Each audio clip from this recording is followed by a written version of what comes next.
Inna Allah wa malaikatahu yusalluna 'alan nabi. Bismillahirrahmanirrahim. Assalamualaikum warahmatullahi wabarakatuh. Alhamdulillah. Alhamdulillahi hamdan katsiran tayyiban mubarakan fi kama yuhibbu rabbuna wa yarda. Wassalatu wassalamu ala nabiyyina Muhammadin wa ala alihi wa ashabihi ajma'in. Amma ba'd. Hadirin jamaah yang berbahagia.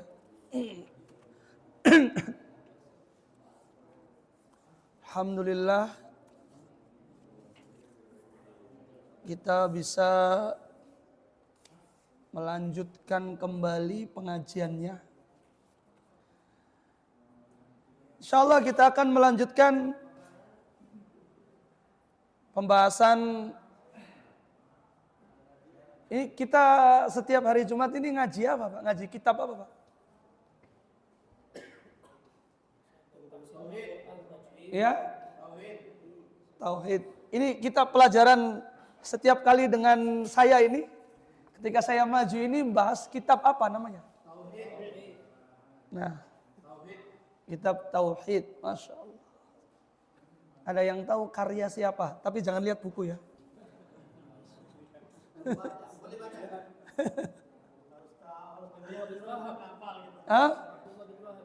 Abdullah bin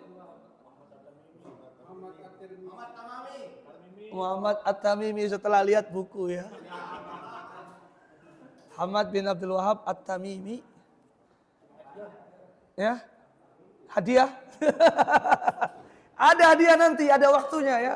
Ini insyaallah. Ini dagangannya Masya Allah ini. Banyak sekali, tenang aja.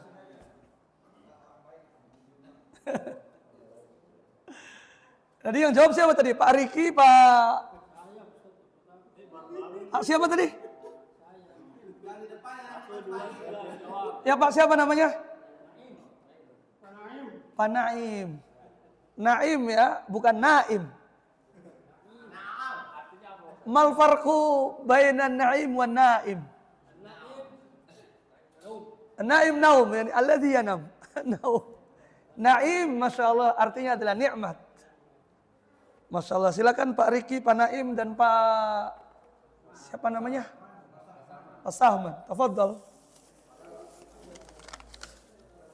Bisa mengambil sendiri ke depan.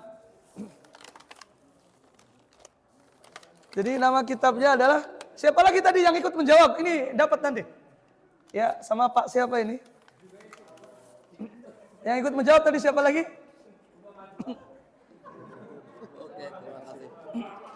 Masya Allah. Mudah-mudahan berkah dan ice breaking. Kita hiburan sejenak. Hiburannya adalah dengan mengulang-ulang pelajaran. Ketika mendengar kitab ini, apa yang ada di benak bapak-bapak ini? Yang pertama kali, berikan satu kalimat. Siapa tadi yang bilang mengesahkan Allah? Masya Allah, silakan Pak.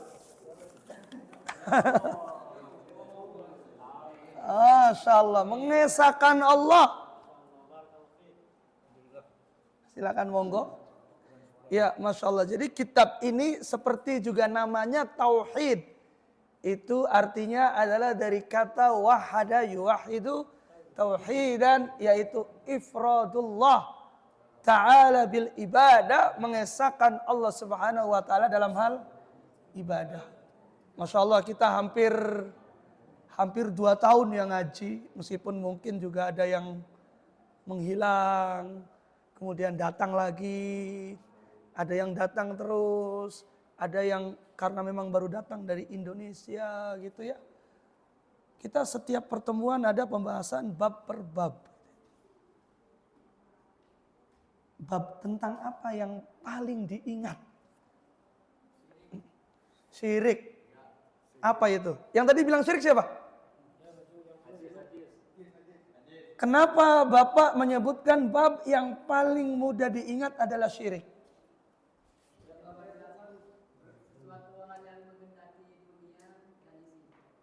Orang yang menghendaki dunia dan isinya. Apakah orang yang menghendaki dunia itu disebut syirik?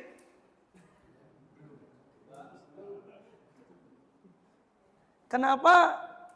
Pertanyaannya ketika mendengar atau membaca, membayangkan disebutkan kitab ini, yang teringat adalah babnya itu ada bab syirik. Apa yang Bapak ingat yang ada di dalam bab syirik ini? Lebih panjang penjelasannya. Iya, saya ingin satu kalimat saja. Yang ada di dalam bab syirik itu kira-kira apa di situ pembahasan yang paling intinya? Ya.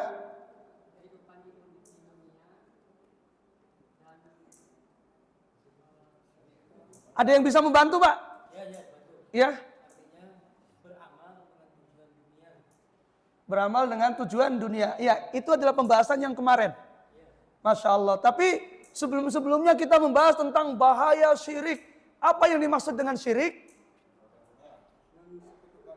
Mensekutukan Allah dalam hal ibadah. Ya, itu adalah perbuatan dosa yang paling besar. Syirik terbagi menjadi dua, syirik besar dan syirik kecil. Syirik besar mensekutukan Allah, ya, beribadah kepada selain Allah. Syirik kecil contohnya adalah riya. Tetapi perlu diingat bahwa kecil-kecil juga itu adalah syirik. Jadi kita jangan sampai terlena, ini riya, nggak apa-apa riya syirik, syirik juga syirik kecil kok, kecil-kecil juga syirik. Ya. Jadi kitab ini bukan berisi tentang vonis kamu musyrik, kamu syirik, kamu masuk neraka. Bukan seperti itu maksudnya. Tapi maksudnya adalah memperingatkan tentang pentingnya tauhid dan bahaya syirik. Nanti jangan sampai, wah ini Pak Naim nih, Pak Haji Naim sejak pulang dari Saudi nih ngomongnya syirik-syirik aja. Nah, seperti itu. Jadi pengertian syirik mensekutukan Allah, perbuatan yang berbahaya, dosanya sangat besar. Ya tadi sudah menjawab siapa aja? Bapak ini, Pak Naim sama Pak Naim sudah dapat nih, boleh dapat lagi nggak? Yang lain. Silakan Pak, monggo Pak. Masya Allah ini hari ini udah kayak haflah aja ini, yaumul haflah, Masya Allah. Jadi seperti itu ya Pak ya. Nah kemudian selain dari tentang pembahasan syirik dalam kitab ini, apa yang Bapak ingat? Pernah bahas apa? Sihir, Masya Allah. Sihir mendapatkan ancaman yang begitu besar. Apa ancamannya? Pelaku sihir dia dihukumi kafir. Dan ancamannya kalau kita di Indonesia di sini, di Saudi di sini adalah dipenggal. Ya, Masya Allah. Udah dapat hadiah belum, Mbak? Sudah. Ya udah nanti buat yang lain ya, insya Allah. Baik Bapak-bapak yang dimuliakan Allah Subhanahu Wa Taala, kita lanjutkan pembahasannya. Nanti kuisnya sambil jalan juga nanti habis, insya Allah. Ya, kita sekarang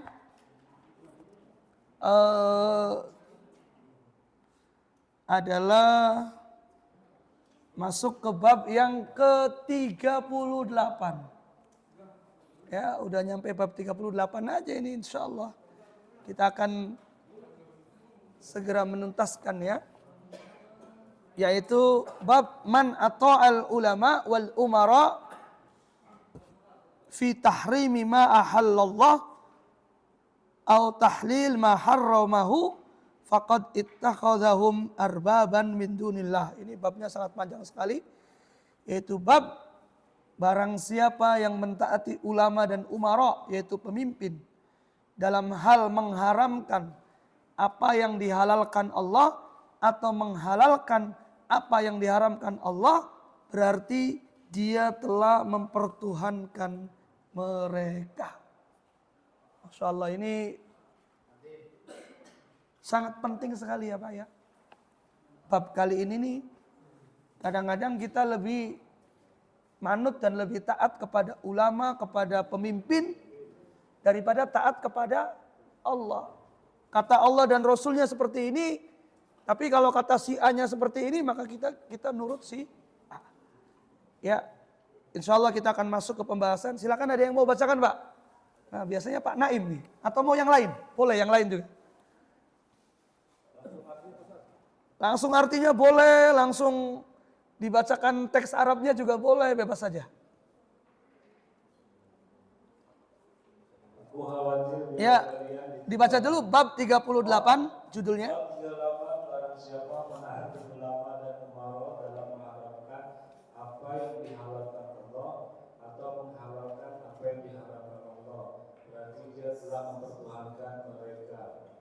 Ibnu Abbas berkata, aku khawatir bila kalian menimba hujan batu dari langit, aku menuturkan Rasulullah SAW bersabda, tetapi kalian malah mengatakan kata Abu Bakar dan Umar. Ya, cukup dulu. Masya Allah. Ya, hadirin jamaah yang dimuliakan Allah Subhanahu wa taala, di sini di bab 38 ini bercerita tentang orang yang mentaati ulama atau pemimpin. Dia mengharamkan apa yang dihalalkan Allah atau menghalalkan apa yang diharamkan Allah. Berarti dia ittakhadhahum arbaban min dunillah. Menjadikan ya dia sebagai tuhan-tuhan selain Allah. Yang pertama di sini membawakan satu riwayat dari sahabat Nabi yang mulia Abdullah bin Abbas radhiyallahu taala anhu. Yushiku an tanzila alaikum hijaratun minas sama'. Aqulu qala Rasulullah, taquluna qala Abu Bakrin wa Umar. Kata sahabat Nabi yang mulia Abdullah bin Abbas, aku khawatir kalian ditimpa hujan batu dari langit. Kenapa? Aku katakan, kata Rasulullah demikian. Rasulullah bersabda, tetapi wataquluna, tetapi kalian mengatakan qala Abu Bakrin wa Umar. Ketika aku katakan, kata Rasulullah demikian, tapi kalian mengatakan tidak. Kata Abu Bakar dan Umar seperti ini. Ya, hadirin jamaah yang dimuliakan Allah Subhanahu wa taala. Ya, ini adalah bab yang Masya Allah memberikan peringatan yang besar kepada kita tentang wajibnya taatnya kita kepada Allah Subhanahu wa ta'ala melebihi dari yang lain. Allah Subhanahu wa ta'ala dan Rasulnya. Ya, maka wajib bagi setiap muslim untuk menghalalkan apa yang dihalalkan oleh Allah, mengharamkan ma harramahullah. Ya, serta setiap muslim dia wajib untuk apa? Beribadah hanya kepada Allah Subhanahu wa taala saja. Ya, dia tidak boleh beribadah kepada selain Allah. Ya, dia tidak boleh berdoa, takut, menyembelih nazar kepada selain Allah. Kita diwajibkan untuk fal wajib ikhlasul ibadati lillahi wahdah. Wajib untuk ikhlas murni dalam beribadah kepada Allah Subhanahu wa taala itu. Iyyaka na'budu wa iyyaka nasta'in. Kalimat ini biasa kita ucapkan setiap kita salat. Ada di dalam ayat Al-Quran, di dalam surat Al-Fatihah. Iyyaka na'budu wa iyyaka nasta'in. Hanya kepadamu kami beribadah dan hanya kepadamu kami minta pertolongan. Dan Allah Subhanahu wa taala memerintahkan kepada hambanya mukhlisina lahuddina hunafa. ikhlas, murni beribadah kepada Allah Subhanahu wa ta'ala. Wajib bagi setiap muslim untuk beribadah an ya'budullaha wahdah wa an yu'azzimuhu bi fi'li ma amar. Untuk beribadah kepada Allah Subhanahu wa taala saja, untuk mengagungkannya, mengerjakan apa yang diperintahkan, wa taraka ma naha azza wa jalla, meninggalkan apa yang dilarang oleh Allah Subhanahu wa taala, oleh Allah azza wa jalla. Wa alla ya'budu ma'ahu la malakan wala nabiyyan wala syajaran wala hajaran wala sanaman. Tidak beribadah kepada Allah disertai dengan ibadah kepada malaikat, kepada para nabi, kepada pohon-pohon, kepada batu-batu, dan kepada berhala-berhala, wala najman, juga kepada bintang-bintang. Tapi apa? Beribadah kepada Allah Subhanahu wa ta'ala saja. Ya, singkatnya adalah demikian. Adapun makna hadis tadi, riwayat tadi dibawakan oleh Abdullah bin Abbas radhiyallahu taala anhu. Ya, beliau adalah seorang sigharus sahabah, yaitu sahabat Nabi junior, tetapi memiliki kedalaman ilmu yang sangat luar biasa. Ya, beliau mendapati hal ini adalah apa? Ketika ada sebagian orang, ketika disampaikan kata Nabi SAW demikian, maka orang-orang itu mereka membantah, lah tidak, kata fulan demikian, kata Abu Bakar demikian, kata Umar demikian. Maka kemudian beliau mengatakan, yushiku ya antanzila alaikum hijaratun minas sama. Aku khawatir ya akan turun hujan batu dari langit. Kenapa? Ketika dikatakan bahwasanya kata Rasulullah demikian, Rasulullah bersabda demikian, tapi kalian mengatakan Abu Bakar wa Umar qala hakadha. Abu Bakar dan Umar mengatakan demikian. Kenapa? Mereka atau kalian di sini tukhalifuna amrar Rasul, menyelisihi perintah Rasul sallallahu alaihi wasallam, liqauli Abi Bakrin wa Umar, yaitu dengan bersandar pada perkataan Abu Bakar dan Umar. Maka ini adalah satu jenis kesalahan, ya, meskipun dia adalah orang yang dianggap sebagai orang yang agung, meskipun dia sebagai orang yang mulia, maka kalau dia menyelisih perintah Rasul Sallallahu Alaihi Wasallam, maka kita tinggalkan. Jadi ceritanya adalah ucapan Abdullah bin Abbas ini ketika terjadi pada saat umroh. Ya, kata Abdullah bin Abbas, man dakhala Makkah fi ashhuril hajj falyakun umrah. Kata Abdullah bin Abbas, beliau mengatakan orang yang masuk Mekah di bulan-bulan haji itu udah masuk bulan Syawal, Zulqa'dah, Zulhijjah. Kata Abdullah bin Abbas, orang yang melakukan masuk ke Mekah pada bulan haji, maka dia hendaknya melakukan umrah dulu. Idja alil haji yuhrim bil umrah, yaitu datang niatnya haji tapi dia ihram dengan umrah.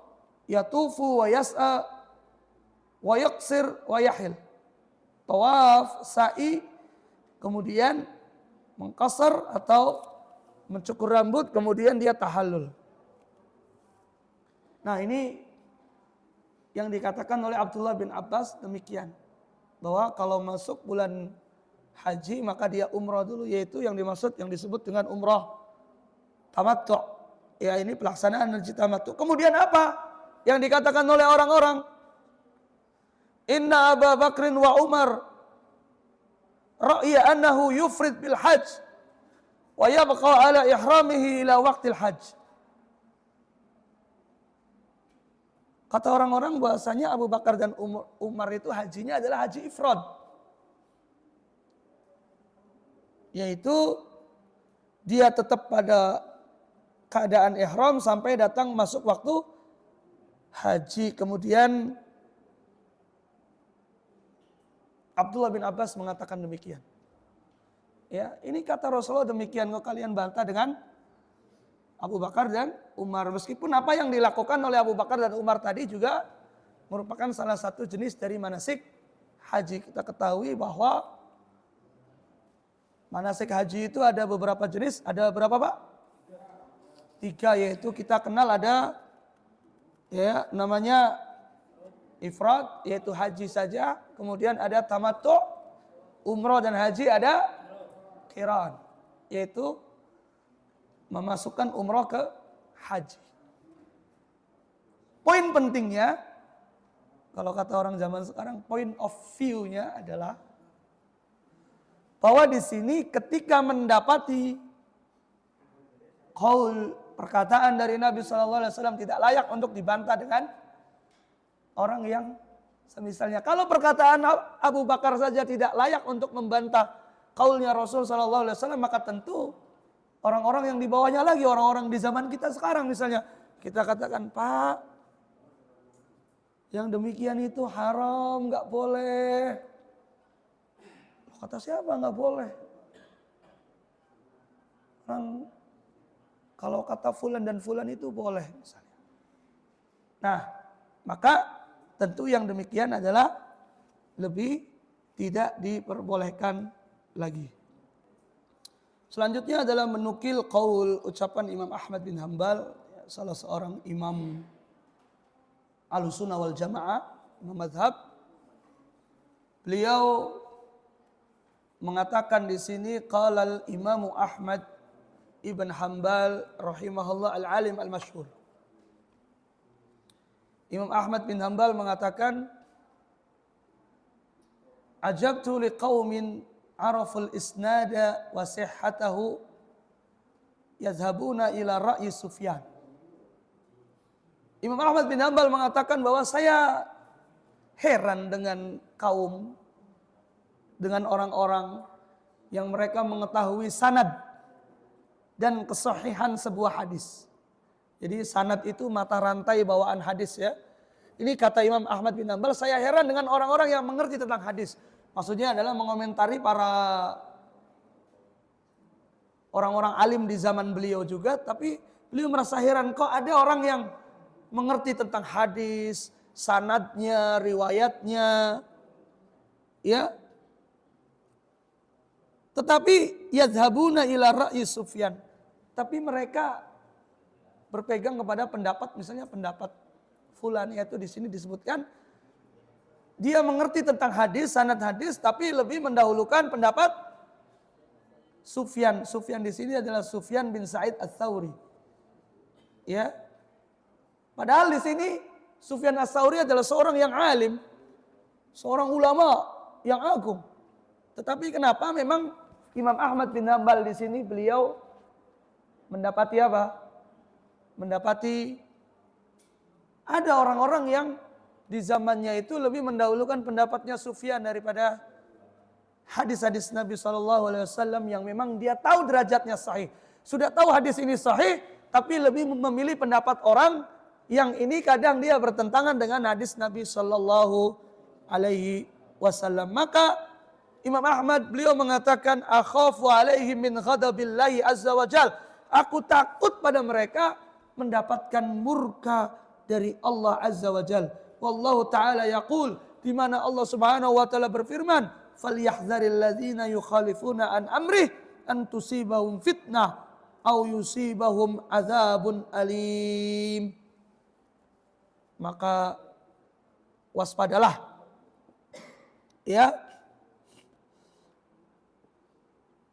Maka takutlah ya terhadap orang-orang yang menyelisihi perintah Allah. Ya, mereka takut untuk ditimpa fitnah atau ditimpa azab yang pedih. Atadri mal fitnah, apa yang dimaksud dengan fitnah di sini? Fitnah itu adalah asyirk. Ya. Jadi di sini ya bisa jadi apabila dia menolak sabda beliau akan terjadi dalam hatinya suatu kesesatan sehingga dia celaka. Ya. An yaqa'a fi qalbi syai'un min az-zayg fayuhlik. Ya, dia terjatuh pada hatinya ketergelinciran, kesesatan, maka dia celaka. Maka kita dapati di sini di zaman itu, zamannya Imam Ahmad bin Hanbal, yata'ajjab min qaumin fi zamanihi yattabi'una qaula Sufyan ats-Tsauri wa ghairihi. Beliau merasa heran dengan kaum di zamannya yang mengikuti pendapat Sufyan ats-Tsauri dan yang lainnya seperti Imam Al-Auza'i, Syafi'i, Malik wa ghairihim dan yang lainnya.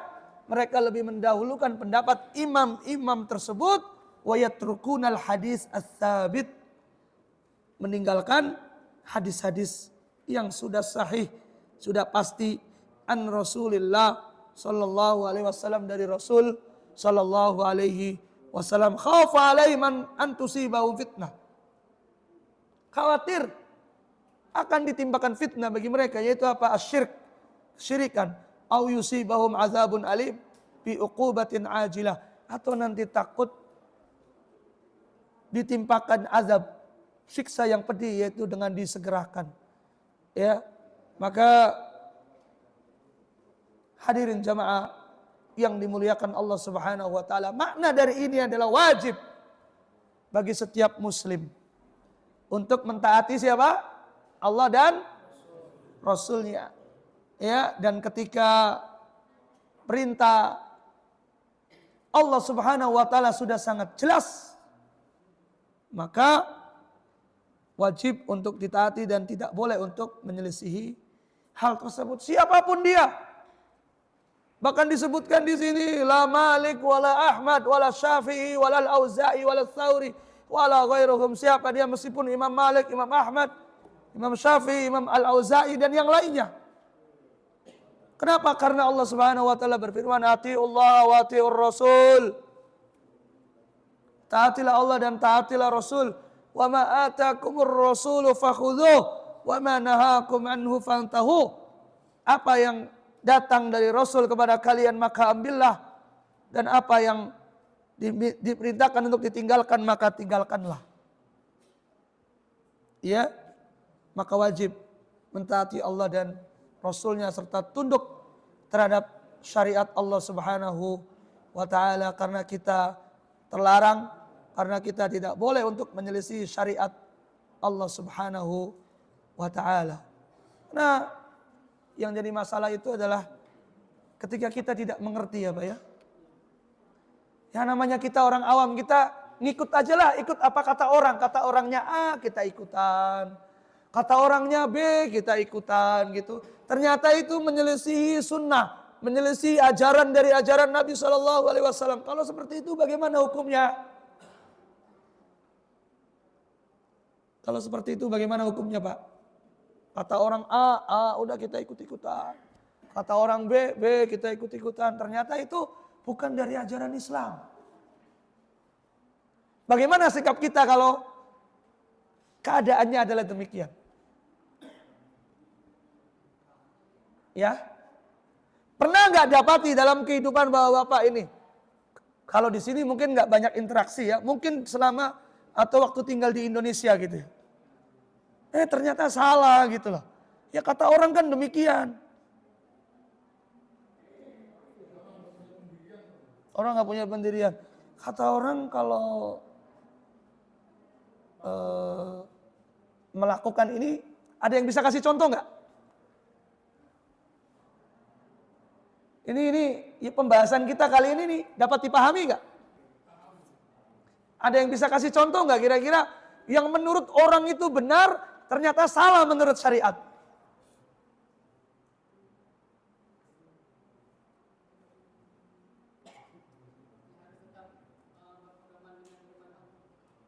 Harus tetap berpedoman pada firman Allah. Kita kasih contoh misal. Dalam masyarakat memiliki satu buah kebiasaan. Misal kalau bangun rumah atau melakukan sesuatu, Naro apa? Ada cabai, ada beras, ada bawang putih. Apa namanya apa itu kalau di daerah Bapak? Sesajen. Itu kira-kira untuk siapa? Soalnya kalau nggak naruh itu nanti rumahnya nanti rubuh. Menurut Bapak-bapak, kira-kira yang demikian itu ajaran Islam bukan? Boleh nggak? Benar, berani nanti kalau bikin rumah nggak pakai sesajen. Berani? Berani? Nanti. Nah, kalau masalahnya tanya juga kepada ustadz, kepada kiai, kadang-kadang jawabnya, ya sudah nggak apa-apa Pak, niatkan saja untuk sedekah. Ada yang bilang gitu?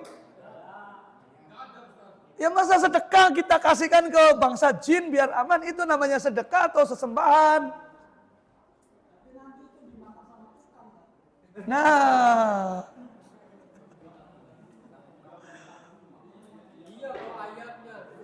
masalahnya nanti kan bukan hanya itu, ada ayam, rokoknya yang mahal, Masya Allah.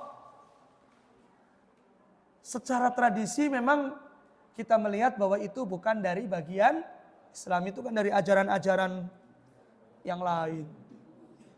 Yang kadang dianggap biasa oleh masyarakat. Ya itu kan biasalah, adat lah. Lagian juga cuma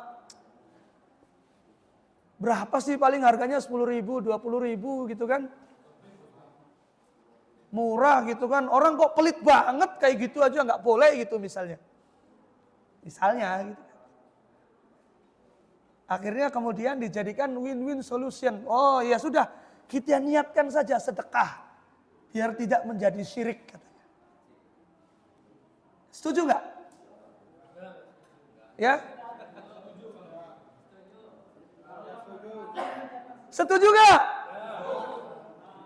Kalau diniatkan sebagai sedekah?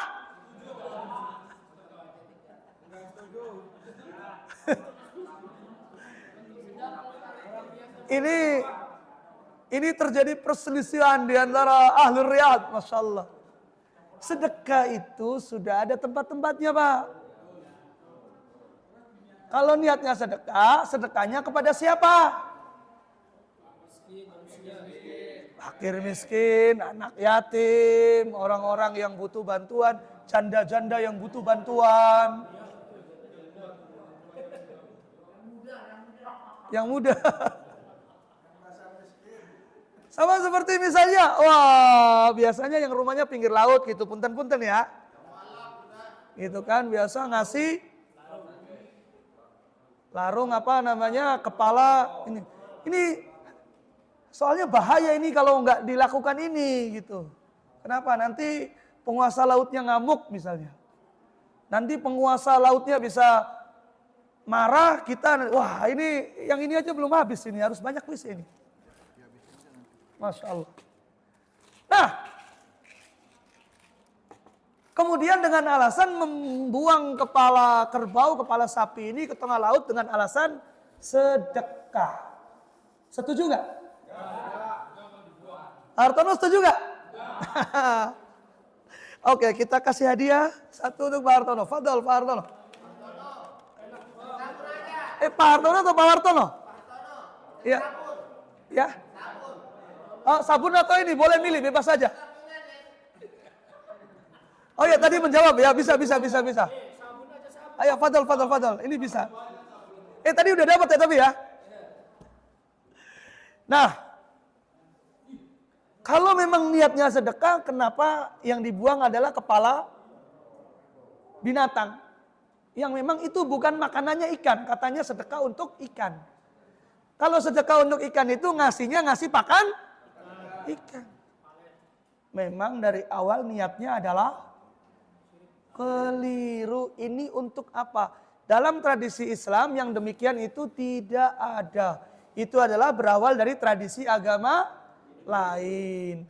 Kemudian oleh orang-orang kita dianggap sebagai suatu kebenaran, ya sudah kita Islamkan sajalah. Sudahlah anggap saja sedekah.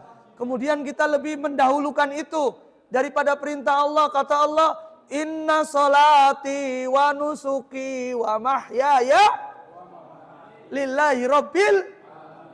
Sesungguhnya solatku, sembelihanku, ibadahku itu hanya untuk Allah. Naro-naro seperti itu. Maka kalau ada orang yang mengatakan, kamu ini mentang-mentang datang dari Arab Saudi, jadi ini nggak boleh, itu nggak boleh. Hati-hati. Nanti hidupnya susah. Qadarullah misalnya. Nggak pakai sesajen, bikin rumah, rumahnya robot. Tuh kan. Bagaimana Pak? Itu adalah takdir. Ini adalah ujian bagi kita. Ya, seperti itu. Jadi di sini poinnya adalah kita kembali lagi. Ini kita lebih mendahulukan siapa nih? Dan ya kalau kita di sini sih seperti tidak ada tantangan masalah-masalah yang begini gitu kan. Tapi kalau kita pulang ke rumah itu kan banyak, aduh ini gimana ya? Karena memang kalau melihat dari tradisi masyarakat kita kan banyak terpengaruh dari agama-agama sebelumnya gitu kan. Agama-agama sebelum Islam. Sehingga banyak hal-hal yang ya memang bertentangan dengan nilai-nilai tauhid. Itu jadi tantangan tersendiri bagi kita. Saya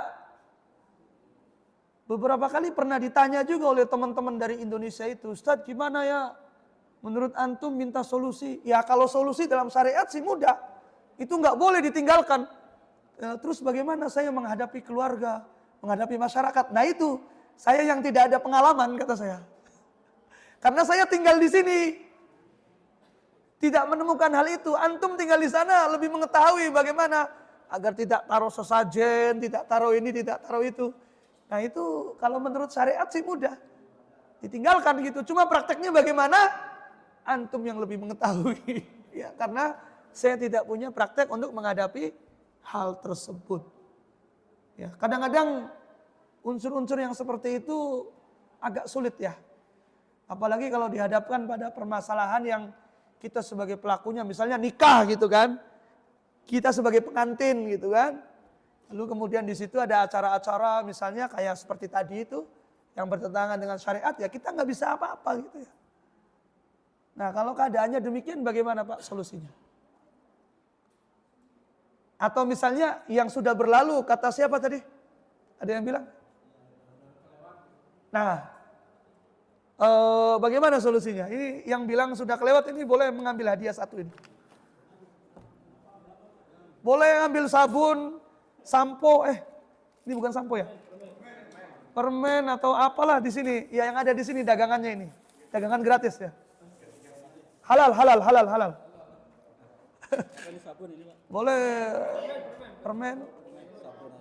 Ya, permen untuk ganti sebagai rokok ya, biar nanti nggak usah ngerokok lagi. Uang buat rokoknya kirim aja ke anak istri ya, gantinya permen.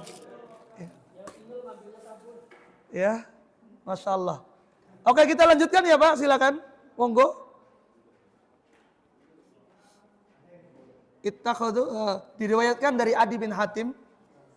Diriwayatkan dari Adi bin Hatim bahwa ia mendengar Nabi Sallallahu Alaihi Wasallam membaca firman Allah Subhanahu Wa Taala.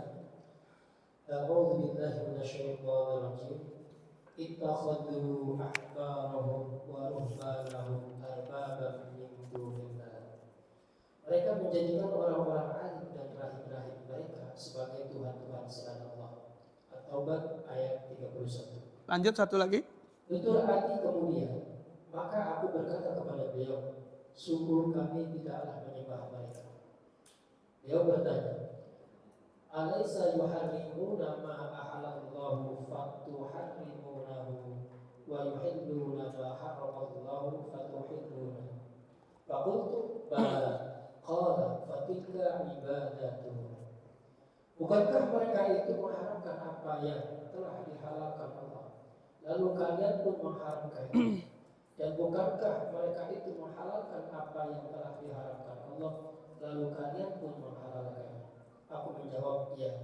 Maka beliau bersabda, itulah ibadah, itulah bentuk ibadah penyembahan kepada mereka. Hadis riwayat Imam Ahmad dan At-Tirmidzi dengan menyatakan hasan. Iya, terima kasih. Masya Allah di sini penggalan yang terakhir satu ayat ya dari surat At-Taubah ayat 31, ittakhadhu ahbarahum wa ruhbanahum arbaba min dunillah. Mereka menjadikan orang-orang alim dan rahib-rahib. Orang-orang alim ya ahbar dan ruhban ini adalah nama ulama dari orang-orang Yahudi dan Nasoro. Ya, menjadikan orang-orang alim dan rahib-rahib mereka sebagai tuhan-tuhan selain Allah. Ini cerita tentang mereka bahwa orang-orang Yahudi dan Nasara itu menjadikan para tokoh agamanya itu sebagai tuhan-tuhan selain Allah. Juga di sini ya ada dari Adi bin Hatim. Jadi ceritanya Adi bin Hatim ini adalah mereka itu sahabat Nabi yang dulunya beliau adalah orang Nasara pada saat itu. Adi bin Hatim beliau mengatakan lasna na'buduhum. Kita ini tidak beribadah kepada mereka waktu itu wahai Rasulullah. Lalu apa jawaban Nabi SAW? Alaysa yuhilluna ma harramallahu fatuhillunahu?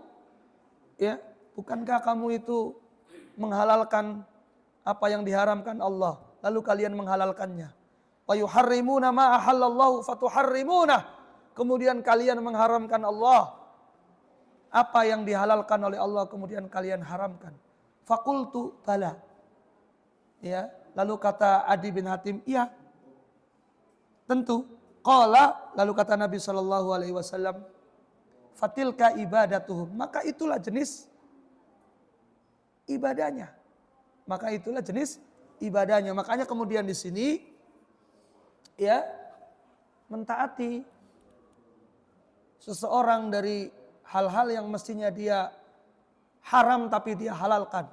Hal-hal yang mestinya dia halal tapi dia haramkan. Sudahlah, saya manut saja sama Ustadz Fulan, saya manut saja sama Pak Fulan, saya manut saja sama ajengan Fulan. Udah pokoknya salah benar ikut Fulan. Yang demikian itu benar apa salah? Nggak punya pendirian yang kuat, silakan Pak ambil hadiahnya. Pak Mamun. Oh, sabun boleh. Afwan, masya Allah. Fadal. Ya. Ini sama sabun. Satu aja sementara. Nanti kalau itu boleh ditukar ya, masya Allah. Jadi seperti itu ya Pak. Kenapa kita tidak boleh ngikut, udah pokoknya salah bener ikut fulan. Kalimat itu bener nggak? Yang bener bagaimana?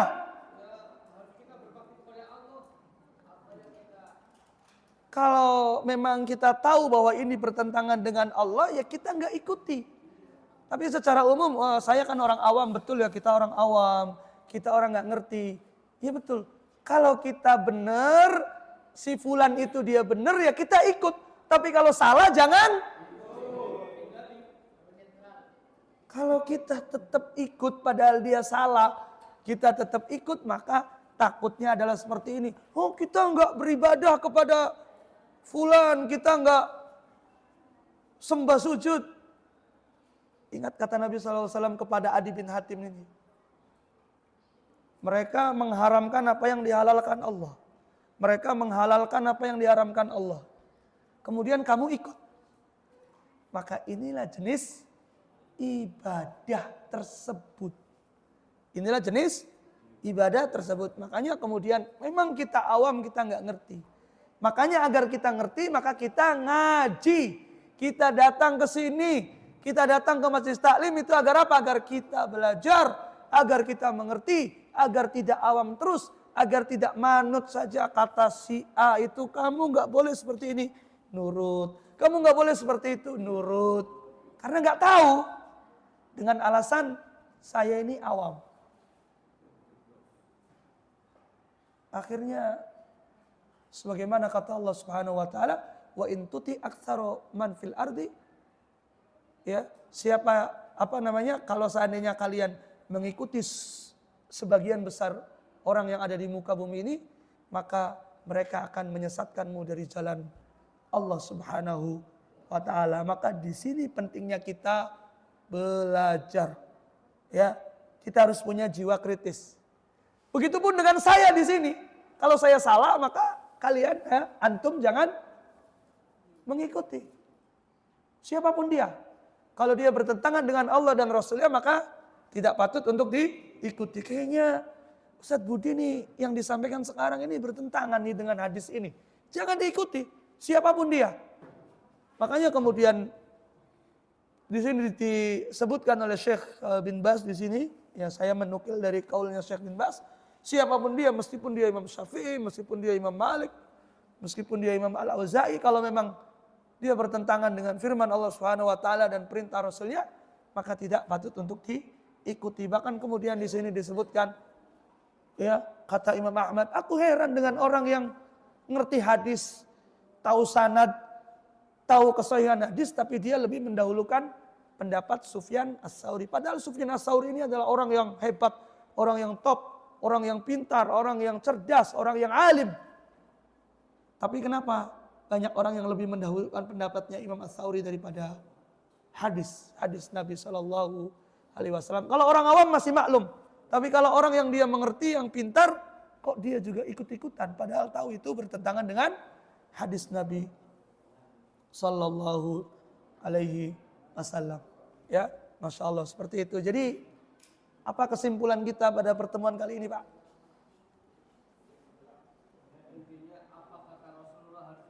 Apa kata Rasulullah, apa kata Allah dan Rasulnya diikuti. Apalagi, Pak?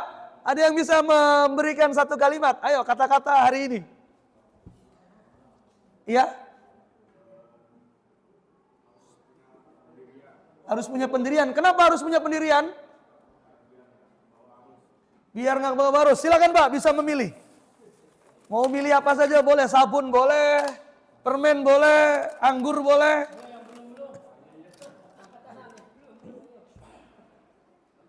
Apalagi? Ada yang bisa menyebutkan? Apa?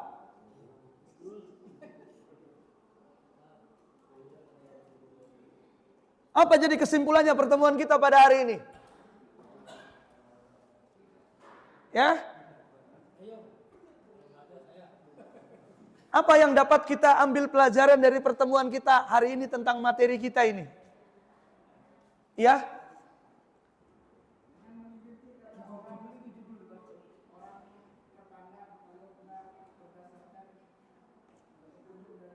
Iya, jangan mengikuti kata orang meskipun dia orang terpandang, pengusaha, pejabat, kaya, tokoh, sudah haji, kiai, ustadz. Kalau dia bertentangan dengan Allah dan Rasulnya, ya jangan diikuti. Silakan, Pak, monggo bisa ambil.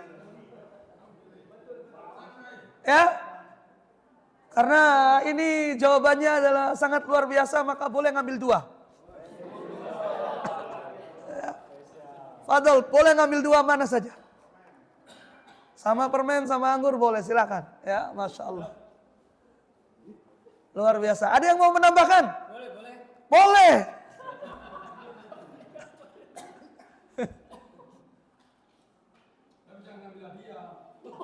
Contoh ya, contoh. Barang siapa yang mentaati ulama atau umaro tentang yang dihalalkan oleh Allah maka diharamkan. Iya. Yang diharamkan oleh Allah maka mengharamkan. Sehingga mereka itu menjadi Mempertuhankan mereka. Masya Allah. Ada contoh di sekitar Bapak misalnya hal-hal yang memang banyak diikuti oleh orang tapi itu bertentangan. Seperti tadi sudah dibahas ya. Bisa menyebutkan contoh lain? warung, sesaji, Ya. ikut-ikutan saja dan menganggap benar padahal itu bertentangan dengan ya, contoh yang lainnya sangat banyak. Silakan karena sudah bisa menjawab boleh ngambil lagi ya, Pak. Ya. Ya, Pak Hartono juga boleh dapat hadiah lagi kalau bisa menjawab, menambahkan. Kesimpulan kita pada pertemuan kali ini. Ya.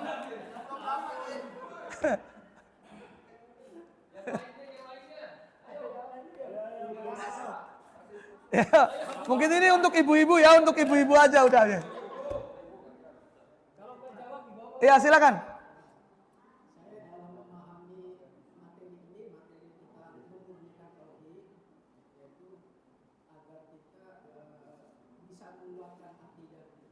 Menguatkan akidah kita.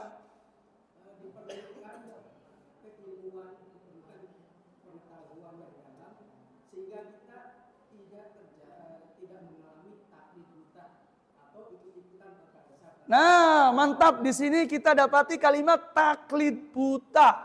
Apa yang dimaksud dengan taklid buta?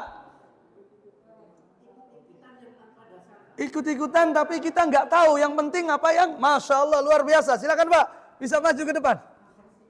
Iya, karena memunculkan kalimat yang belum pernah disampaikan sebelumnya, maka boleh ngambil dua.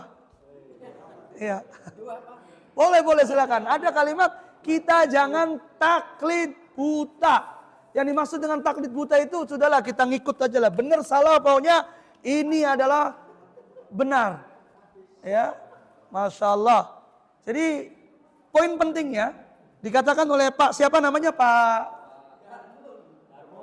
Pak Darmun, ya, Masya Allah, bahwa pembahasan tentang ini sangat penting sekali. Kenapa? Dan ini sangat prinsip. Karena dalam kehidupan keseharian kita, kadang-kadang kita itu yang ngikutin yang di kanan kita, yang di kiri kita. Nanti kalau ditanya, ya nggak tahu kata orangnya demikian. Gitu.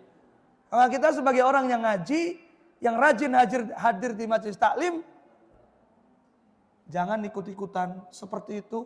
Jangan sampai kita menjadi orang yang taklid buta. Tapi kita kan awam. Seawam-awamnya kita sekarang, kita itu kan ada HP, Pak. Ada internet, kita bisa cari tahu informasi. Ya tapi kan takut informasinya itu salah. Ya makanya orang kok jangan terlalu menutup diri, jangan terlalu takut. Ada majelis taklim, ada kitab yang dibahas, bisa bertanya. Jangan terombang-ambing kesana kemari sehingga menjadi orang yang dia kebingungan. Dia tidak mengerti tentang tauhid, dia tidak mengerti tentang bahaya syirik, tidak mengerti menghadapi kehidupan, bagaimana menghadapi takdir, bagaimana menjalani kesabaran, bagaimana menghadapi permasalahan-permasalahan hidup yang menyangkut dengan akidah kita. Ya, ada pertanyaan sampai di sini, Pak? Ada pertanyaan? Silakan. Assalamualaikum warahmatullahi wabarakatuh. Waalaikumsalam warahmatullahi wabarakatuh. Pertanyaan pertama, tadi kenapa kalian itu memilih acuan dari Sufyan As-Tsauri yang diambil atau yang jadi pegangan sebagai contoh dari pegangan yang disampaikan Sufyan As-Tsauri itu apa? Satu. Yang kedua, orang-orang Arab ini banyak sekali yang pengen dipanggil arbab. Yang pengen dipanggil? Arbab. Arbab. Iya. Padahal arbab itu maknanya Tuhan. Arbab gitu. Iya, arbab. Banyak orang Arab sudah arbab. Arbab gitu. Iya. Ini kan sangat bertentangan sekali dengan wa takhudhu min dunillahi arbaba. Iya. Itu bagaimana hukumnya itu? Ya, yang pertama, Allah Ta'ala alam, apa yang dikatakan oleh Imam As-Tsauri. Imam As-Tsauri itu adalah seorang imam yang alim. Ya, kalau kita belajar hadis, kalau kita belajar fikih itu pasti mendapati kaulnya Imam Sufyan As-Tsauri. Ya, di sini Allah Ta'ala alam kita tidak mendapati apa yang dikatakan oleh Imam As-Tsauri yang menyelisih dengan pendapat atau sabda Nabi SAW. Hanya saja poin pentingnya adalah kalau perkataannya Imam As-Tsauri saja tidak boleh diterima mentah-mentah, maka apalagi perkataan yang lain. Seperti itu. Wallahu ta'ala alam, saya belum mendapati ya. Nanti barangkali kalau di kemudian hari saya dapati akan saya sampaikan. Wallahu ta'ala alam. Ya. Kemudian poin yang kedua adalah orang Arab pengen disebut apa? Arbab. Arbab.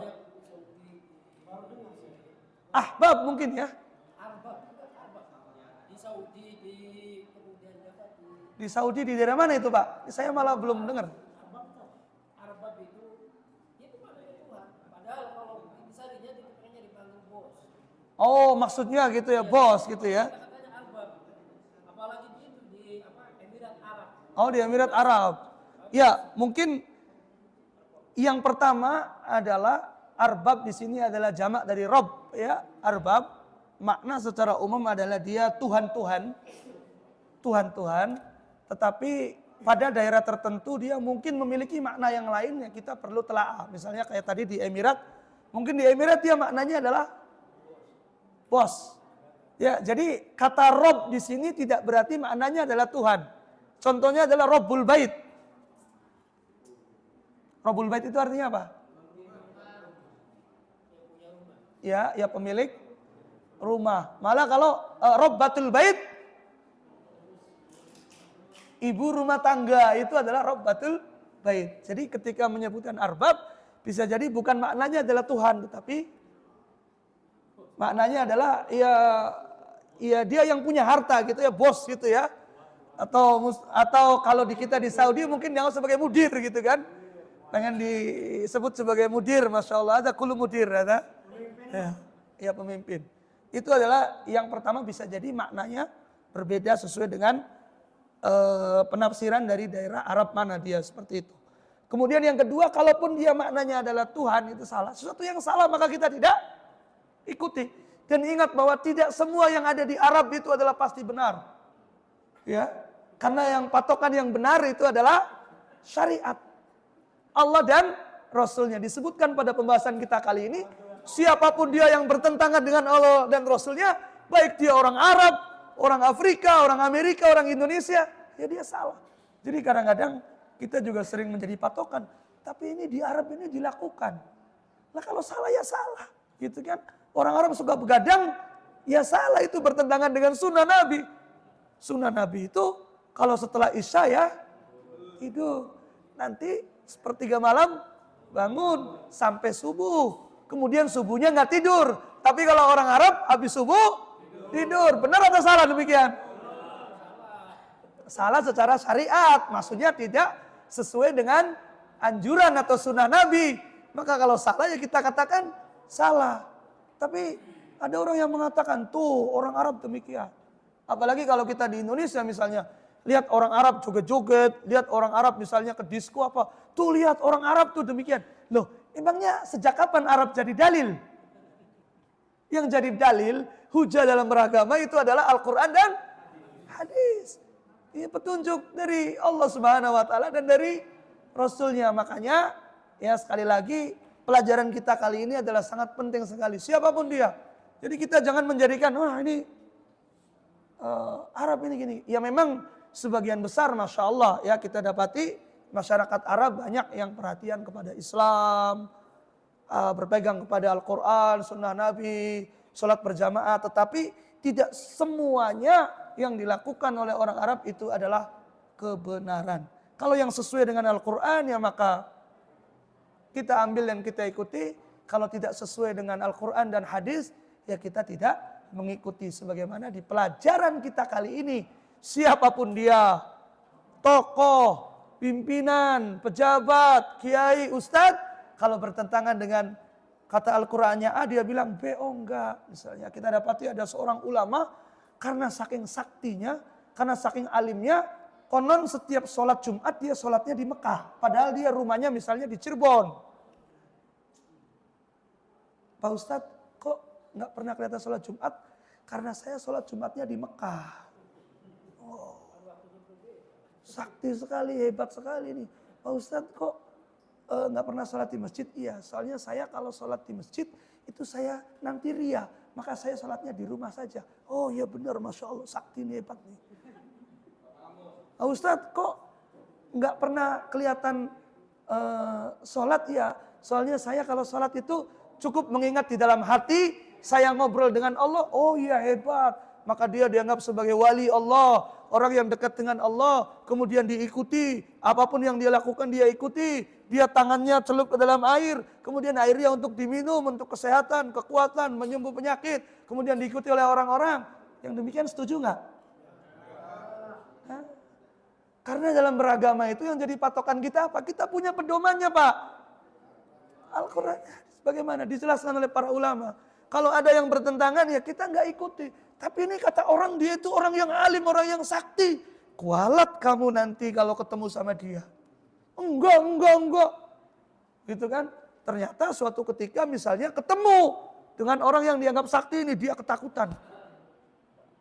Soalnya kata orang yang kiai ustadz yang sakti ini dianggap mengetahui hati seseorang. Jadi kalau ada orang yang mau menghadap, itu takutnya luar biasa. Kenapa? Saya mikirin ini, kamu tahu mikirin ini ya. Pernah nggak kejadian seperti itu? Percaya nggak? Waktu itu mungkin percaya ikut-ikutan gitu ya. Sekarang setelah kita belajar tauhid, nggak ada yang mengetahui hati manusia. Ada nggak orang yang mengetahui isi hati manusia? Hanya Allah yang tahu. Ya'lamu ma tusirruna wa ma tu'linun. Allah mengetahui apa yang tersembunyi, apa yang terang-terangan. Kalau manusia nggak ada yang bisa tahu isi hati saya. Kalau gerak-geriknya mungkin tahu, wah ini kelihatannya Pak Riki ini udah nggak sabar pengen pulang gitu kan. Dari tadi celingak-celinguk gitu misalnya. Ini kayaknya Pak Hartono ini pengen nikah ini kelihatannya. Itu dari gerak-geriknya misalnya. Oh kayaknya Pak Abdul Wahab ini udah gak sabar ini, pengen cepat selesai pengajiannya. Misalnya itu dari gerak-gerik. Tapi kalau mengetahui isi hati, mengetahui ini pikiran ini, pikiran ini, pikiran ini. Itu benar gak? Siapa? Oh seperti itu. Iya, jadi sampai ada yang saking itunya jadi dia ketakutan kepada tokoh itu. Nanti saya bagaimana apa gitu. Nah, maka kita sudah belajar kebenaran itu adalah ada di dalam Al-Quran dan Sunnah kita ada di kita. Masya Allah, Al-Quran ada di kita, ada di Nabi, dijelaskan oleh para ulama, kita ikuti. Itu yang jadi pedoman hidup kita. Taraktu fikum amroini lan tadillu ba'di ma tamassaktum bihima. Kitabullahi wa sunnati, kata Rasulullah. Aku tinggalkan kepada kalian dua hal yang kalau kalian itu berpegang kepada keduanya, lan tadillu abadan, tidak akan tersesat selama-lamanya. Kitabullah Al-Quran, wa sunnati, dan sunnahku. Al-Quran dan sunnah ada. Al-Qurannya ada, tafsirnya ada. Masya Allah sekarang udah banyak sekali sarana belajar ya Pak. Nggak bisa bahasa Arab, ada bahasa Indonesia. Nggak bisa baca kitab, sudah diterjemahkan ada. Ingin bertanya kepada ulama juga bisa. Masya Allah. Apalagi kalau yang bisa bahasa Arab. Sekarang itu acara-acara fatwa, Masya Allah. Ya tiap hari ada. Apalagi kalau kita yang di sini aktif, misalnya pengajian ini, sangat banyak sekali. Ya, Masya Allah. Ada lagi yang ingin bertanya Pak? Yang belum dapat hadiah bertanya dong, biar dapat hadiah ini. Bingung kita panitia nanti dibagikan untuk siapa ini? Ya, bertanya atau menambahkan komentar, kritik juga boleh kritik ya. Ya, satu lagi. Kritik juga boleh, komentar. Ada yang baru datang pertama kali ke sini? Ada yang baru datang pertama kali di sini? Yang paling dulu di sini siapa? Yang paling terakhir. Rombongan yang paling terakhir datang mungkin baru 2 kali, 3 kali.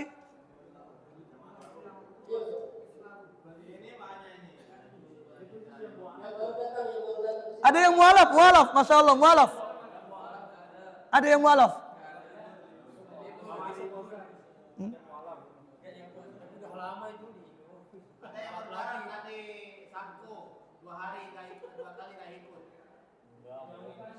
Oh 2 kali. Kalau Pak Kaliman? Oh lagi lembur. Iya pantas nggak kelihatan. Masya Allah. Baik, kalau nggak ada pertanyaan lagi kita cukupkan sampai di sini, ya. Atau mau ada yang ingin disampaikan silakan. Cukup ya. Jadi penjelasan kita kali ini sudah sangat jelas sekali. Wadih. Ya, semuanya sepakat. Ada yang tidak sepakat mungkin bisa memberikan Sanggahannya boleh silakan. Nanti dapat hadiah ini. Cukup? Oke, alhamdulillahirabbil alamin. Mudah-mudahan kita menjadi hamba yang senantiasa beribadah kepada Allah. Mudah-mudahan kita menjadi hamba yang senantiasa takut kepada Allah, hanya mentauhidkan Allah, menjauhkan kita dari segala bentuk kesyirikan, baik syirik besar maupun syirik kecil. Ya, mudah-mudahan kita menjadi hamba yang tetap semangat untuk menuntut ilmu di jalan Allah. Allahumma shalli ala Muhammad wa ala ali Muhammad kama shallaita ala Ibrahim wa ala ali Ibrahim innaka Hamidum Majid. Allahumma inna nas'aluka ilman nafi'a wa rizqan thayyiba wa amalan mutaqabbala. Allahumma inna nas'aluka al-huda wat-tuqa wal afafa wal ghina. Allahumma ighfir lana dhunubana warhamna. Allahumma ighfir lana dhunubana. Allahumma hab lana min azwajina wa dhurriyyatina qurrata a'yun waj'alna lil muttaqina imama. Rabbana ighfir lana wa li ikhwanina alladhina sabaquna bil iman wa la taj'al fi qulubina ghillan lil ladzina amanu rabbana innaka ra'ufur rahim. Rabbana atina fid dunya hasanah wa fil akhirati hasanah wa qina adzabannar. Wa sallallahu ala nabiyyina Muhammadin wa ala alihi wa sahbihi ajma'in. Subhanakallahumma bihamdika asyhadu an la ilaha illa anta astaghfiruka wa atubu ilaik. Assalamualaikum warahmatullahi wabarakatuh.